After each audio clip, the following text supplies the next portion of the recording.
Hey guys, it's Carlos and Lupe. Hey everyone. So I went through all the questions that everybody sent in, and it took me quite some time to go through everything, but it looks like the top questions are on scaling traffic and conversion rates. So we put together this quick video just to go over some of the strategies that we've used to drive over 1 billion impressions, which one of my buddies says, Carlos, do you really know how much traffic that is? And I never really thought about it. And he's like, dude, that's the equivalent of 583 packed football stadiums every day. Does that include the mascot? I'm just curious. So basically, I mean, you have the power with the internet to just drive massive amounts of traffic. And I want to share with you guys today exactly how we go about doing that. So you want to leverage display advertising. I know some of the questions that came in were like, what's the best way to drive traffic? What should I focus my attention on? And what we found for ourselves is through display advertising, there's just enormous amounts of traffic out there that you can just tap into versus, some of these other strategies that are very time consuming and equate to very little results. So I would say that would be the number one thing is like focus on where there's an abundance of traffic. Focus your time and energy there because that's where you're going to see the big results. Actually, one of the questions was in regards to where would I see the biggest results? Because when I hear you say that, I know that there's other ways to drive traffic that they're not always failures. However, doing it via display advertising really gets you to the bottom line of, is your offer converting? Do people like my product? And can I increase that, right? Yeah, for sure. So the power of media buys is that with one campaign, your ads can be literally on thousands of websites, or if you're doing mobile, thousands of mobile apps. So that's really, really powerful because, within minutes, you can set up a campaign and be live and your ads be all across the internet, all driving traffic back to your website or mobile app. So what are the most important things when doing an insertion order? So I like doing managed campaigns where the ad network or the publisher actually manages the campaigns. And the reason is they know their system better. But typically when you do a managed campaign, they're going to want a larger size deal, like a 5K or a 10K deal, which is not a problem because you can cap the traffic to spend as you want. Usually I put my caps at like $100 a day while I'm testing and optimizing. And then once I see it works, then I go ahead and open it up. So it's a way of me leveraging that network's intelligence. And these are the most important terms that I do when I do an IO. So number one is making sure that I have an out clause. So if for whatever reason that traffic's not working, I can pause the traffic. I like doing even delivery or a volume cap, like I said, of like, let's say $100 a day while I'm testing and optimizing. A frequency cap of 1 per day, credit terms, which I'll go into detail here, and then the targeting, which is really crucial. Exactly, I want to know with that network, those are some of the most important questions that I ask is, how can you guys target the audience that I'm looking for, right? And then testing those different channels, whether it's a channel that we're targeting, whether it's behavioral targeting, whether it's run on certain verticals. So making sure that all that's in place and that we can track that separately so that we can track performance of the campaign. So how to get traffic on credit? So a lot of the questions that came in is like, how do I get budget for campaigns? So typically the way we've done this is you want to have some initial funds in the bank. Let's say you have 10K in the bank. Now you can go get a credit line across different publishers. So let's say you do that across 10 different publishers. Now you have $100,000 in media to play with. So in order to get traffic on credit, you're going to want to get a Dun & Bradstreet number. You're going to want to have your own credit application because it's a pain in the ass just having to fill out everybody's credit application, and it just looks like you're on top of your game. You know what you're doing when you have your own. Have three good trade references, and make sure that you leverage your bank account, and that's how you get traffic and credit. How do you feel about going to the getting this on credit? How do you feel about? Would you recommend that the people would at least have some kind of initial numbers before they go get credit from all these traffic sources? Yeah, for sure. I mean, you can test your campaign on a self-serve basis, get some numbers, get some data, and then once you see that the offer is working and you're ready to scale, leveraging, OPM, other people's money. Well, the reason I was asking you that is because I know we've run into situations where we teach people these techniques and then they come back and, they really almost want to burn their computer and maybe throw a rock at my face. But why is that? You have to know when to use these techniques, right? You don't just want to go ask for credit when you still haven't proven your sales funnel, maybe. Yeah. Or you don't know what campaign you're going to run. You don't really want to. This is, I would have to say, an advanced, like you said, advanced move when you're about to scale something that has shown a spark. Am I right? For sure. Okay. And I'm not joking, by the way. I was being totally honest, and these rocks have been thrown. All right. So here's some media buying techniques. So know exactly how much you should be spending to test each source. So know what your CPA goal is. So let's say I'm running a lead gen campaign, and that lead gen campaign is paying, for example, $3 per lead. I want to drive at least 3 times worth of traffic to that traffic source to give it a fair chance. So in other words, I'd drive at least $10 worth of traffic, or 3 times the CPA goal, to get data. And then that way you can identify if the traffic source has a chance of converting quickly, and you can quickly shut off any sources that are not working. And you want to cut your losers quickly and ramp up the winners. And know that this is a numbers game. You can't get emotional. It's really just a numbers game. And that's, I think, where a lot of people make a mistake with media buys. They get emotional. They get tied to they fall in love with their product, with their campaign. But at the end of the day, it's all numbers. It's red and green. It's working or it's not. If it is, turn it up. If it's not, shut it off. I think that works with everything in business. Not only are you going to turn off the traffic sources that are not working for you, but if you're going to be doing affiliate advertising, you're going to want to turn off also any offers that are not working for you. You want to make sure that you're not married or in love with this product to the point where you're going to be in the red, and then you are going to be throwing the rock, preferably at Carlos. But cutting your losses there is like, I guess for me, it's a given.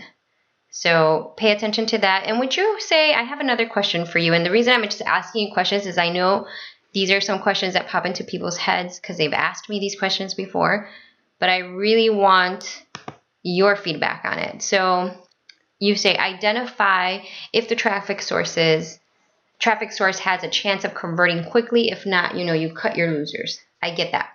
However, would these be traffic sources that you've already asked for 10K credit? Would you recommend that this be a self-serve campaign? Well, in the beginning, I would recommend a self-serve campaign. Start small, get some data, get some numbers. Which leads us into our next slide. Am I right? Yeah, exactly. So test small, roll out big. So test small, get some numbers, get some data, see if it's working, and then allocate your budget to the sources that are working or that look like they're going to work. So to clarify, the 180 minutes that you just spoke about testing campaigns is you want to start self-serve so that you can manage it, get to know it, know the ins and outs of the campaign itself, and then you can move into a bigger area where it's a managed campaign where they know what's going to work, they know the quality of traffic they're sending over, but not only do they know, but you know what you're looking for as well. Yeah, exactly. Okay, cool. All right. So another question that we get is people try media buys. I would like to talk about this one without interrupting with you. This is another one of my pet peeves. It says, know that RON is the cheapest but most difficult to convert. See, I always say to you all the time, being cheap is very expensive. And I'm not sure if you've learned that concept yet, but I would like to share with the people out there. So, I mean, yes, if you're going to go out there and get RON traffic, absolutely it's the cheapest, most junk traffic there is. However, that doesn't mean you can't convert. And the upside of everything is if you can convert RON traffic, then you're on your way to a winning one with a more targeted audience. Am I right? Yeah, if you can get RON traffic to work, which, I mean, there is offers that we've done that we get RON traffic to work, but that's once the offer's super optimized. We know what creatives are working, the sales funnels optimized, like the machine has been perfected. And then you can like tap into Run on Network because there's just enormous amounts of traffic with Run on Network traffic. But that's definitely not somewhere you want to start in the beginning. You want to go with super targeted traffic, get that to work first, and then start expanding from there. So to recap, start small, roll out large, self-manage, and do as targeted as possible just to get the initial numbers. Exactly. So take advantage of targeting. So what's some of the targeting options? So targeting options keep evolving. And especially with mobile, things are just, you can really target people like by device, what kind of apps they're using, what kind of categories of apps they're using. So, look at the targeting from the traffic source because that's the most crucial thing. So here's some of the targeting options. Behavioral targeting. So that's users that have demonstrated some type of behavior that's relevant to your campaign. Which is the ads that follow you all the way around when you're looking for a couch. And I really get annoyed when shoes follow me all the way around, when in reality, I just wanted to see them since I really just don't want to buy anymore. Yeah. It's a great way to really reach your customers though, because once they click on one of your ads, like Lupa said, now you can remarket to those users and follow those users across the internet as they're visiting other websites or using other apps. You can remarket to those users and keep your message in front of them. Because sometimes it takes more than once seeing your ad in order to get that user to buy. Absolutely. Channel targeting. Channel targeting. So let's say you're targeting a certain channel like shopping, men, women, weight loss, etc. In other words, category. Yep. Demographic targeting. So now you know who your buyer is, right? You know that it's a female 35 plus. Now you can target your ads just to that audience. Do you think in demographic audience or demographic targeting, do you think they're going to have a section for Mexican people like myself? Depends on the sites. I mean, it's all data, right? So it's all like whatever data has been supplied by the user or aggregated from some other source. At the end of the day, it's all data. So it's all. I am so curious now. I'm going to go research that. So we have geographic targeting, which again is phenomenal if you're a small business and you have a restaurant and you want to just target locally, or even in our case when we used to do electronics and we do want to market nationwide because we know where we want to do it, but we only want to target larger cities and and start that way. So that's pretty self-explanatory. I like day parting. You should tell about day parting. Yeah, so day parting is, some campaigns really interesting. So for example, some campaigns for pizza campaigns, right? That certain days at certain hours, people are more likely to buy a pizza. So you can target those ads to those users at that specific time.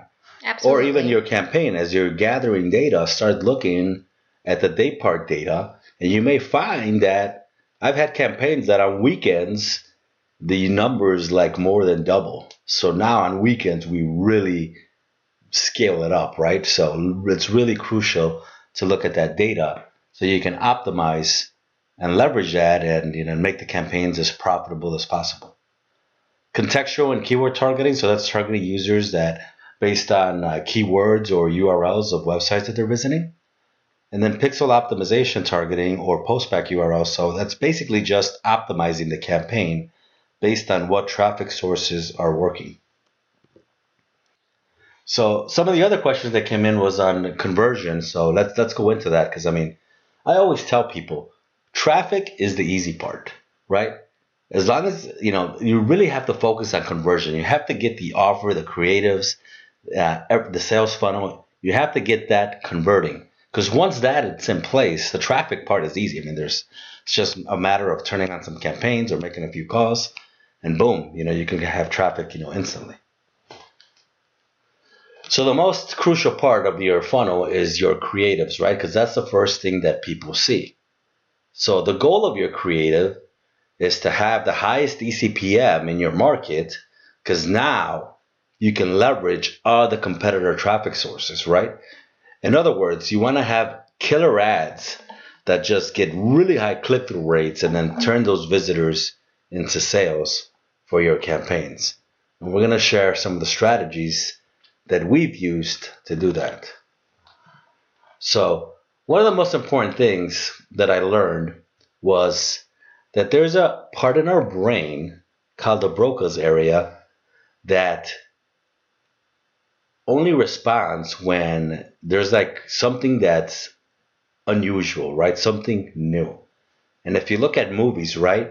You look at some of the older movies and you're like, especially horror movies, you're like, that's like so cheesy, right? Like I can't believe I was afraid of that. And like the movies keep getting more intense and more intense and more intense, right? And that's the reason, because they know that, right? So the same principle applies with ads. You have to create ads that are really gonna interrupt that user and get their attention. So you want to interrupt them, So this was an example of a great ad I saw by True, where it actually had a video, so it looked like the girl is like moving around, and then it's got like a little thing so you can chat. So get creative, with your ads. You want to grab people's attention, because that's the first rule with creative: grab their attention, and then it goes into the other components, which we're going to talk about here. Is this ad grabbing your attention, Carlos? It did grab my attention when I saw it. Was it the 21-year-old text right here in the middle of it? Oh, that was an evil laugh, by the way. So you only have a split second to get their attention, and of course, Carlos is easy to distract. So yeah, I mean, people are thinking of other things, right? They're thinking about their work. It's not like they're looking for your ads, right? So you want to interrupt them. Or are they? You want to shock them. And then, grab their attention. So this is something we've used, is the AIDA formula. Actually, this is something we've created, the AIDA formula, right? Exactly. So really it breaks down to 4 key things, right? So number 1, grabbing their attention, as we were just talking about. Number 2, get them interested. Number 3, amplify the desire. And then 4 is action, which is your call to action. And the way that translates is the attention, usually that's done with an image, with an interrupter image. How you get them interested is you have a killer headline that grabs their interest. And then the body of your ad is what creates the desire, right, to engage with that ad, and then your call to action. And I would like to add to this and correct that. No, we did not invent the AIDA on this left-hand side, but we did come up with the strategy on how to use it in an ad and making sure that we have the attention, interest, desire, and action. But you can go as far as applying the AIDA formula to the whole sales funnel, beginning from your creative to your sales funnel, to your upsells, to your downsells, to your whole follow-up message. So just look at this up inverted triangle and think to yourself and ask yourself, where else can I use the AIDA formula?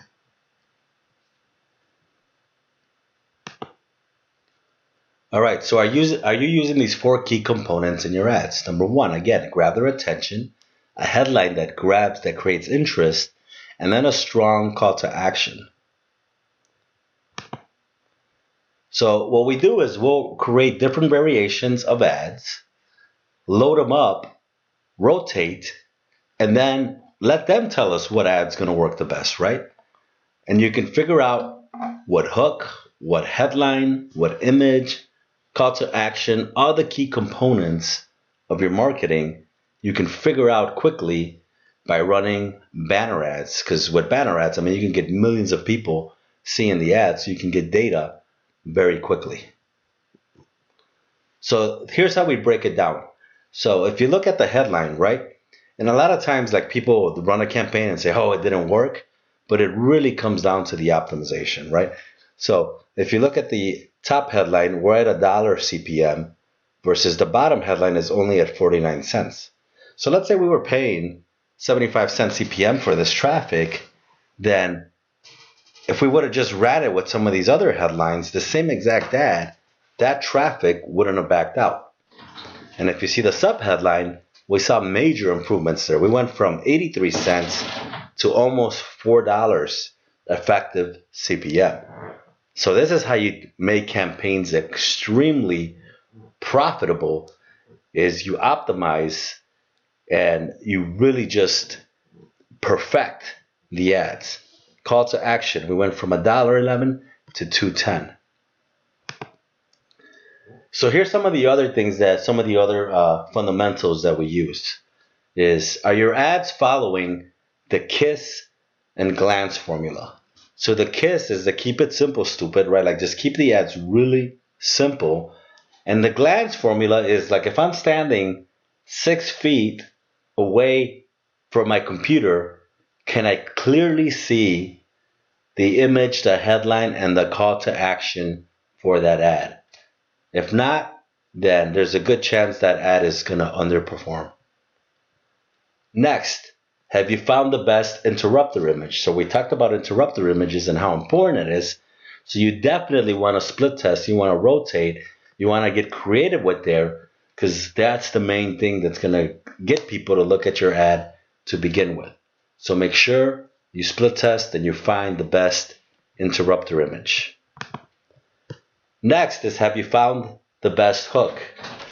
And I like to think of media buying as sort of like you're in the fishing business, right? Because you're using different hooks, different baits to see what's going to get people to respond, what's going to catch the fish. And this is a great example. I was in San Francisco and I saw this guy and he had this sign, and I just like had to give this guy $1. So he's like, why lie? I want beer. Great hook, great headline. So that's the power of the hook, is really figuring out what's going to get people to respond. So next is optimizing your sales funnel. And your sales funnel is from your landing page to your upsell pages, really the entire sales funnel. You want to turn that into a machine that just turns all this traffic that you're sending into money. Again, the traffic is the easy part, and making sure that you're optimizing every step of the way of your funnel is the most important. So what really is the goal of your sales funnel? So it needs to convert traffic better than any competitor. So your earnings per click need to be highest in your category. That's how you're going to start getting all the traffic. And the sales funnel, again, must be optimized to really just turn visitors into cash. So one of the things that we implemented that made a huge difference, and I learned this because I went to a conference and they did this interesting exercise. They were like, how many people are making $10,000 a day with their website, right? And you had about half the room stand up. And then it kept going up. It was like 100,000. Once it got up to over 1 million, it was only like me and this other guy in the room. I was like, oh, I felt kind of weird. And then they were like, well, how many of you split test? Everybody raised their hand. And the pattern was that really when it came down to who split tests daily, it was me and that other guy in the room. So I learned a really, really powerful lesson there, that it's really all about split testing, right? Because if you're split testing every single day, I mean, you have 365 chances of increasing conversions and revenue. So that's really what it comes down to. And one of the main things, I know someone was asking, is like, what's the 80-20? What should I really focus on? This is it: split testing and optimization. So one of the first things that we do whenever we take on a campaign is like, all right, how can we double the conversions right away? So we'll look at the entire sales funnel and we'll identify the areas that can have the biggest impact. And the beauty there is that if you do this, right, you can double conversions almost every single time. Because there's a lot of pieces to it. There's the creative, there's a landing page, there's the order page, right? So even if you only had small increments in each of those sections, all of those combined, you can get to your goal of doubling conversion rates. So where should you start first is another question that I get asked. So the first thing that I look at is I look at the entire sales funnel. I want to know the steps from the creative to the landing page to the entire funnel. And then I'll see, where are people dropping off? Where are people getting stuck?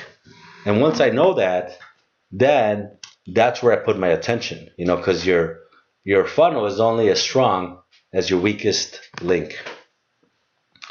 So some of the other formulas is your landing page also following the KISS formula? Is it simple? Is it easy? Is there a clear call to action? Do people know exactly what they need to do? Price point testing. We've seen huge difference. We've been able to double, triple revenues just with this concept alone. If you haven't done price point split testing to find your optimal price point, you're leaving money on the table. I'll tell you that right now. So you want to definitely test your price points, because I've seen it make such a big difference. Next is one-click upsells. After you've captured the credit card on the initial sale, split test and optimize your upsell funnel. I can't believe how many advertisers, how many people I talk to that are they're just selling one thing and they're not even upselling people. Typically at an upsell funnel with direct response type of campaigns, I like to see anywhere from $30 to $50 extra on average per order. Think about that. That covers almost the entire CPA, if not a good portion of it, right? So here's an example with a product that we had. We added a simple one-click upsell, and just by adding the simple one-click upsell, it started generating an extra $200,000 a month in sales. Next, this is another one of our secret weapons, is the echo strategy. So what we do is we'll optimize, we'll figure out what creative learns the best, and then carry over those learnings to the landing page. We did that with the eye contact campaign, and once we had our optimized landing page, we saw a 400% increase in conversion rates.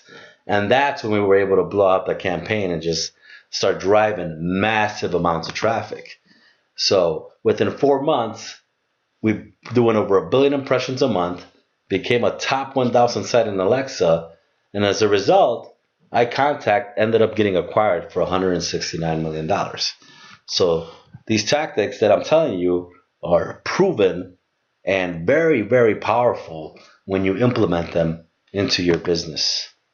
So one of the things that I've learned is that the most powerful force for your online business is compound conversions. One of my favorite quotes is from Albert Einstein, and he says that the most powerful force in this universe is compound interest. And what I have found for any online business, the most powerful thing you can do is compound conversions, because that's really what it comes down to. All right, so I know another one of the questions that came in is people were asking if I can show them how to set up a campaign. So I'm actually going to do that. I figured that's going to be the easiest way to show you how to do this stuff. So I'm going to set up a campaign for a media buy, and I'm going to record myself. So make sure you watch that and watch the next video. All right, so thanks again for all your questions, and look for the next email.